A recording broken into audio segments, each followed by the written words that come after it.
오늘 읽은 말씀의 앞부분은 굉장히 어두운 색채예요. 그리고 다 같이 했지요. 다 같이 한 그 이유, 그러나 오늘부터는 내가 너희에게 복을 주리라. 볼펜이 있는 분들은 이 부분에 언더라인, 밑줄을 쫙 그으세요. 톨스토이가 이런 말을 했어요. 오늘만 살아라. 동시에 영원히 살라. 이런 말을 했어요. 인생은 끝없는 절망과 고통과 또 삶의 무게로 인해서 짓눌립니다. 그리고 동시에 끝없는 유혹이 우리를 시험 들게 합니다. 믿음 생활이 그렇게 대단하냐. 네 믿음을 부인하라. 그리고 세상의 부귀영화를 인정해라. 이렇게 삶의 짐은 우리를 짓누름과 그러면서도 우리를 믿음을 약하게 만들고 믿음에서 떠나가게 하는 유혹이 우리를 평생의 날 동안 함께합니다. 그때 우리의 최종적인 선택은 내가 오늘만 믿음으로 살리라. 내일이 보이지 않아요. 모레가 보이지 않아요. 앞이 캄캄해요. 그래서 이럴 바에야 차라리 그 순간에 아니야. 내일 내가 망가지고 내가 내일 믿음을 포기하고 내가 내일 목사로서의 위신과 차면이고 뭐고 다 때려쳐버릴 거야. 내일 그렇게 한다 할지라도 오늘만큼은 내가 그리스도인으로 목사로 살아야지. 오늘만큼은 내가 그렇게 살아야지. 이렇게 사라지는 삶. 그러면 내일 오잖아요. 그럼 내일은 어떻게 할까요? 또 오늘만큼은 내가 살아야지. 여러분, 우리의 인생을 길게 보면 살 가치가 없어요. 육신적인 삶을 말하는 겁니다. 어차피 죽잖아요. 우리 얼마 안 남았어요. 우리 김동래 권사님 얼마 안 남았어요. 여기 오실 시간 얼마 안 남았어요. 우리 이장로님도 얼마 안 남으셨고. 길게 보면 어차피 늙어요. 이 허무주의가 그런 거예요. 어차피 죽을 거 뭐 이렇게 고생스러우냐. 나의 욕망과 나의 그 주관적인 그러한 관점으로 볼 때 우리의 인생은 어차피 죽어요. 그런데 이게 뭔 짓을 이렇게 열심히 하나. 밥 먹는 것도 그래요. 어차피 싸는데 뭘 보도록 이렇게 먹으려고 매달리나. 저는 먹는 게 한 40대에 너무 비루하게 생각됐을 때가 있어요. 이거 맨날 먹고 뭐 하는 짓이지? 근데 먹고 소화시키는 그 과정 속에서 우리가 에너지를 쓰잖아요. 그 에너지를 욕망과 쾌락과 개인의 성공만을 위해 쓰면 아무런 가치가 없는 거예요. 여기에 신앙이라고 하는 것, 나를 넘어서 너를 볼 줄 알고 더 보이지 않는 궁극적인 실체이신 나의 존재를 만들어내시고 오늘 생명으로 꼴지어내시는 하나님 아버지를 알게 되어질 때, 그분이 나를 부르셨지. 그분이 나에게 지금도 은혜를 주고 계시지. 그분이 나를 목사로 세우셨고 나의 모든 것이지. 그래. 사람의 제일 되는 목적이 하나님을 영화롭게 하고 그분을 즐거워하는 것이지. 이렇게 되어질 때 우리의 삶은 살아갈 가치를 느끼고 또 그 안에서 행복을 살게 되어집니다. 신앙은 현재 지금밖에 없는 거예요. 그래서 어거스틴이라고 하는 철학자이자 신학자는 항상 사람은 현재만을 산다. 과거는 기억되는 현재로, 미래는 기대되는 현재로, 그리고 지금은 오늘 이 시간 현재로. 그래서 저는 살아오면서 그 개척을 하고 할 때 그 힘든 순간마다 그래, 오늘만 살자. 내일이 보이지 않을 때 오늘만 살자. 그러나 오늘 농밀하게 그리스도인으로 목사답게 돈이 없고 아무리 힘들어도 오늘 목사로 살자. 하나님의 복은 지금 이 시간부터입니다. 항상 하나님의 복은 여기 있습니다. 사두개인들을 향해서 오해를 합니다. 죽은 자들 막 얘기하면서 형수로부터 7명의 아내를 7명의 그 형제를 거친 그 여자가 부활의 날에 누구의 아내입니까? 라고 물었을 때 나는 아브라함의 하나님, 이삭의 하나님, 그리고 네 하나님이다. 현재적으로 말씀하셔요. 왜 과거, 미래에 니들이 집착하고 있느냐? 나는 언제나 현재형이라는 거죠. 여러분 오늘 힘드십니까? 과거로부터 지금 이 시간까지 여러분이 짊어진 짐이 무겁습니까? 고통스럽습니까? 그리고 이 상태로 가면 여러분이 생각하기에 더 고통스러워질 것 같고 더 어려워질 것 같습니까? 그것 때문에 여러분 절망하지 마십시오. 우리 인간은 아무것도 할 수 없지만 늘 현재에 믿음으로 반응하시고 믿음으로 역사하시는 하나님은 언제나 지금부터 그러나 내가 오늘부터는 너에게 복을 주리라. 이걸 내 삶으로 끌어와서 오늘을 복되게 살아가는 겁니다. 지금 현재 말씀의 배경은 이스라엘 백성들이 바벨론 포로에서 돌아왔어요. 그리고 그들의 꿈에도 소원이었던 성전 건축을 시작했어요. 하지만 사마리아 사람들의 반대로 말미암아 성전 건축이 중단이 되었어요. 무려 한 15년에서 16년 중단이 되었어요. 그런데 하나님이 학계 선지자에게 왜 삶의 우선순위인 성전 짓는 것을 너희가 포기했느냐? 빨리 지어라. 큰 성전을 내가 너희에게 원하지 않는다. 산에 올라가서 나무, 이미 무너진 솔로몬 성전에 있었던 재료, 재건축을 해도 상관없다. 지어라. 보잘것없다 할지라도 성전을 지어라. 근데 막상 성전을 짓다 보니까 옛날 성전에 비해서 크기가 너무 작고 보잘것없으니까 노인들이 예전에 성전을 보았던 사람들이 막 통곡하며 울어요. 그러면서 이거 뭐 성전 짓는다고 뭐 달라질 거 뭐 있나? 교회 다닌다고 뭐 달라질 것 있나? 뭐 새벽 기도회 한다고 달라질 것 있나? 뭐 교회에서 내가 충성하고 봉사한다고 해서 뭐 달라질 것 있나? 뭐 크게 그거지 뭐. 우리도 한때 해본 거지 뭐 그냥 그렇지. 신앙의 매너리즘에 딱 빠질 때 하나님께서 딱 나타나셔서 다시금 이 학계 선지자에게 말씀을 주는 거예요. 그 말씀은 야, 거룩한 것이 부정한 것에 닿았어. 그러면 부정한 것이 거룩하게 되냐? 거룩한 것이 부정하게 되냐? 어떻게 되죠? 그거 제사장들에게 물어봐라. 질문하니까 정신이 퍼뜩 들어오지요? 이제 이름을 부르겠습니다.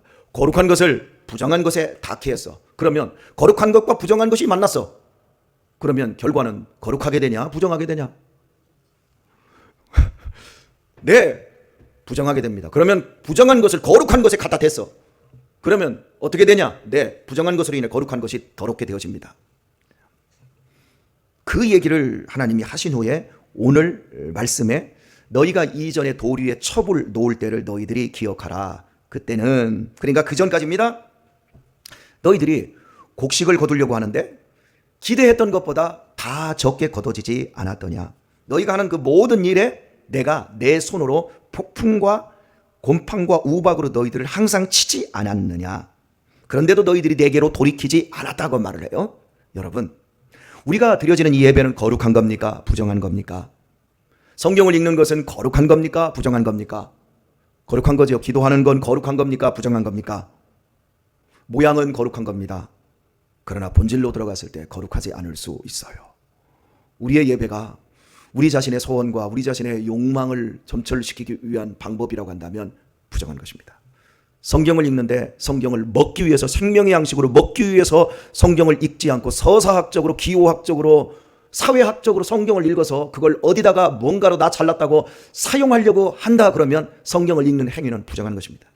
성경을 일반 문예창작학과 그리고 국문학과에서 숙제로 내줍니다.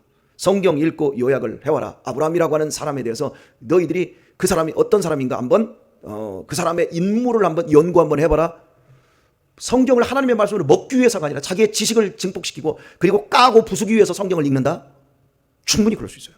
이어령 씨가 자기가 공부했을 때 이런 식으로 자기가 공부를 해서 결국에는 노아를 까고 아브라함을 까고 마누라 팔아먹는 게 무슨 믿음의 조상이 될 수 있느냐. 노아 봐라. 지 혼자만 살아가지고 나중에 홍수에서 나와가지고 트라우마에 걸려가지고 술 먹고 헬렐레거리다가 빨가벗고서 미치지 않았느냐. 맞아요. 그렇게 보면. 그러니까 새벽 예배 나와서도 우리가 지금 새벽 기도를 하지만 그의 나라와 그의 의, 오직 오늘 하루도 하나님의 의와 영광을 위해서 하나님의 즐거움 속에서 내가 살 수 있는 믿음을 부어주셔서 하나님 승리케 해주세요.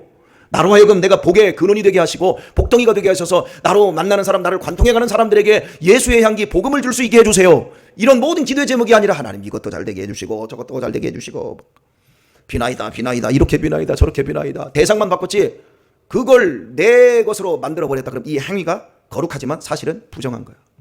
헌금을 드리는데 기부금으로 드립니다. 기부금이 뭔 줄 아나요? 불쌍해서. 여러분이 하나님 불쌍해서 헌금 드리십니까? 감사해서 드리십니까? 대답하세요. 하나님께 감사해서 헌금하세요? 하나님 불쌍해서 하세요? 하나님께 감사해서 하죠? 그럼 이렇게 물어봅시다. 목사가 조금 못하고 목사가 뺀질되면 내가 11조 내놔봐라. 우리 이렇게 바뀐다니까요? 그럼 내가 지금까지 하나님을, 목사를 불쌍해서 교회에서 헌금하고 있다고 생각해요. 조금만 목사하고 관계가 틀어지면 내가 하나님 앞에 드리는 모든 행위에 있어서 안 해. 나도 못해. 내 봉사가 자원봉사였던 거예요. 자원봉사는 뭡니까? 아유, 저 불쌍하네. 내가 좀 힘 좀 보태줘야 되겠네. 해서 내가 자원해서 봉사해요. 그러다가 내 감정이 좀 상하고 내가 좀 속이 좀 틀려져 버려. 나 안 알아줘. 그럼 반드시 거기에서 안 해. 성령 봉사가 아니라 자원 봉사라는 거예요. 성령 봉사는 뭡니까? 끊임없이 하나님이 우리에게 속에서부터 너 헌신하고 봉사해서 그리스도의 몸을 세워라. 그래서 지치지 않고 하나님이 되었다 라고 하나님이 우리에게 사명을 끝내라 라고 할 때까지 가야 되는데 다 내가 쪽내버려. 다 자원봉사야. 그러니까 복을 못 받죠. 자원봉사하지 마세요. 자원에서 하나님의 일을 하시지만 여러분의 힘으로 하지 마시고 하나님의 주시는 힘으로 하십시오. 자원봉사자도 한 번, 두 번 잘할 수 있어요. 10번 잘할 수 있어요. 그러나 끝까지는 못해요. 끝까지 하는 사람은 우리들입니다. 우리 개띠들 85세까지 할렐루야. 예? 하나님이 정해주신 그 시간까지 헌금 가지고 돈 가지고 장난치면 안 돼요. 우리가 기부금 영수증을 끊어주니까 이게 국세청에 신고하는 거니까 이름이 기부금 영수증이, 교회는 기부금이 아니에요. 하나님의 것을 하나님께 돌리는 것이고, 그리고 우리 자신을 하나님 앞에 다 드리는 행위이고, 그것도 감사로 드리는 거예요. 이스라엘 백성들을 향해서 하나님이 너희들 내가 우박으로, 내가 곰팡이로 너희들 내가 다 쳐버려서, 그래서 너희들이 뭐 곡식종자, 뭐 포도열매, 감람나무 뭐 다 열매 맺지 못하게 했어. 그 이유가 뭡니까? 너희들이 나에게 돌이키지 않아서. 그런데 여기서 너희들이 누구냐면 이스라엘 백성들, 날마다 성전에서 제사 지내고 날마다 모여서 성전에서 예배 드리고 날마다 기도하고 그들이 11조를 드리고 헌금을 드리는 사람인데 너희들이 나한테 돌이키지 않았다는 거예요. 행위 자체는 거룩한 행위를 했지만 마음은 하나님에게서 멀다라는 거예요. 여러분 어때요? 믿음 생활하면서 마음은 하나님께로 점점 가까이 가고 계세요? 하나님이 더 좋습니까? 왜 아멘들을 안 하세요? 찔리지요? 아멘 하기에는 여러분의 좀 내면이 거시기 하지요? 예? 지금 여러분이 욥이 고백했던 것처럼, 욥에게 받았던 도전처럼 주변에 그 친구들이 그러지 않습니까? 빌다스, 소발, 엘리바스가, 야, 네가 하나님 앞에, 네가 하나님이 그렇게 많은 것들을 너한테 누리도록 했으니까 네가 하나님께 감사하지. 그걸 사탄이 제일 먼저 얘기하고 친구들도 똑같은 논리예요. 오늘 우리가 지금 하나님 앞에 감사하는 것은 그냥 우리가 하나님을, 나의 하나님이시니까 감사합니까? 아니면 뭔가를 주셨기 때문에. 그래서 결국은 가만히 돌아보면 내가 하나님을, 나에게 하나님을 내가 섬기는 그 모든 행위가 하나님으로부터 좋은 것을 받아내기 위해서 섬기는지, 나는 정말 하나님을 사랑해서 섬기는 것인지, 이게 헷갈려져 버릴 때가 있어요. 이스라엘 백성들이 모든 행위 속에서 행위는 거룩한데 마음은 하나님에게서 멀어버려요. 점점 거룩한 행위가 그들을 더 부정한 대로 갖게 만들었어요. 이렇게 지금까지 살아왔어요. 그런데 그들이 최종적으로 성전에, 그 보잘것없는 성전을 지으면서 첩 위에 첩을 딱 올려놓는 그 순간 하나님이 그들에게 말씀하셔요. 그러나 오늘부터는 내가 너희에게 복을 주리라. 앞에 있었던 것처럼 그걸 반대로 뒤집어서 내가 너희에게 복을 주겠다고 그랬어요. 자, 그런데 희한한 게, 여러분, 예수 믿으면 복을 받습니다. 믿습니까? 예수님 믿으면 구원받습니다. 예수님 믿으면 영생을 얻습니다. 라고 할 때 세상에 지식이 있는 사람들이 그렇게 값싼 은혜가 어딨냐? 뭔가를 했어야 복을 내려주든지 말든 할 거 아니냐? 공로를 쌓든지 공적을 쌓든지 뭔가 자격이 되어야 하나님이 우리에게 복 주시는 거 아니냐? 어떻게 구원이 뭐냐? 지옥에서 천국으로, 영벌에서 영생으로 옮겨지는 건데 말 한마디에 어떻게 이게 구원이 이루어질 수 있느냐? 이게 가능하냐? 말도 안 된다. 근데 여러분은 예수님 믿으면 구원받고 영생을 얻고 하나님의 자녀 된다는 사실을 어떻게 믿습니까? 여러분이 엄청난 노력을 하셨나요? 우리들 스스로가 이렇게 출발은 하지만 계속해서 우리 안에 어떤 공적들이 쌓이고 어떤 노력들이 더하여지면 내가 이만큼 했으니까 내가 구원 받지, 영생을 얻을 수도 있겠지라고 하는 이 공로사상이 들어와요. 율법을 지키는 이스라엘 백성들이 바로 그 길로 가버린 거예요. 그래서 신앙생활을 하면 할수록 뭔가를 지켜야 되니까 어려워지는 거예요. 그리고 계속 스트레스가 되니까 그 주변의 사람들에게도 내 안에 스트레스가 있으니까 주변의 사람들에게도 따뜻하게를 못하고 너그럽게를 못하고 넉넉하게 행동을 못하는 거예요. 우리의 구원을 하나님이 그러나 오늘부터는 내가 너희에게 복을 주리라. 이 복의 본질적인 핵심은 예수 그리스도의 피 흘림심입니다. 복이라는 단어가 블레스입니다. 영어입니다. 그런데 블레스의 어원이 블라드입니다. 피 흘리다요. 피. 그러니까 복이라는 단어의 의미가 피예요. 근데 우리나라 동양권에서 복이라는 것은 뭡니까? 오복 중에 하나가 뭐지요? 오복 중에 하나가 뭐요? 이빨 좋은 것도 그러지 마세요. 이빨 다 뽑아버릴 테니까. 오복은 수부강령, 유우덕, 고종명입니다. 이빨 좋은 것도 사실은 복이지만 오복은 아니에요. 아셨죠? 우리 동양권에서 이 복이라고 하는 건 글씨가 이 볼시자가 이렇게 제일 옆쪽에 있습니다. 볼시, 바라. 그리고 그 제일 꼭대기 우측에 꼭대기에 하나. 그리고 바로 밑에 입구, 입이 있어요. 그리고 밑에 밭이 하나 있어요. 복은 밭대기 하나 일구며 사는 게 복이다. 우리의 인생의 필드 하나 제대로 일구어가는 게 그게 복인 거예요. 우리의 가장 중요한 필드가 뭐예요? 삶이라는 필드인데 가정이에요.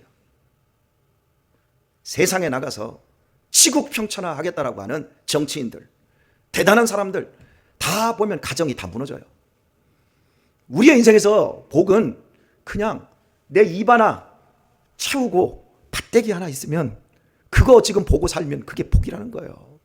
이렇게 겸손한 복. 그런데 영어에서 서양무에서 복은 피 흘림이에요. 피가 복이라는 거야. 피. 어떤 피? 예수님의 피. 할렐루야. 예수님의 피가 어제까지 우리의 인생 고난과 아픔 속에 있었지만 내가 오늘부터 그 피를 인정하고 그 복을 인정할 때 오늘부터 하나님이 우리에게 복을 주십니다. 이 복은 오늘부터 나타날 줄 믿습니다. 오늘 절망과 시련과 수없이 많은 아픔 속에서 눌려있고 미래가 보이지 않는 우리 성도들에게 제가 권면하며 오늘의 말씀을 맺겠습니다. 오늘만 사세요. 오늘만 여러분의 신앙 그리스도인으로 여러분 오늘만 사세요. 내일은 생각하지 마세요. 모레도 생각하지 마세요. 앞이 보이지 않는다고요? 자식을 보면서 앞이 보이지 않는다고요? 남편을 보면서 앞이 보이지 않는다고요? 물질적인 거 그렇게 노력해도 어디 해결될 기미가 없고 빚은 빛을 나서 빚이 빚더미로 늘어나고 있다고요? 그래서 앞이 전혀 안 보인다고요? 그래서 신앙을 쪽내고 싶다고요? 아니 나도 이제부터는 나도 내 마음대로 살고 싶다고요? 그러지 마세요. 오늘까지만 사세요. 그리고 내일도 오늘까지만 사세요. 왜요? 그러나 오늘부터는 내가 너희에게 복을 주리라. 예수 그리스도의 피 흘림의 권세가 오늘 이 말씀을 믿는 여러분에게 그대로 나타나고 그래서 여러분의 남은 날들이 영원을 살아가는 복된 시간들로 열매 맺어질 수 있기를 우리 주 예수님의 이름으로 축복합니다.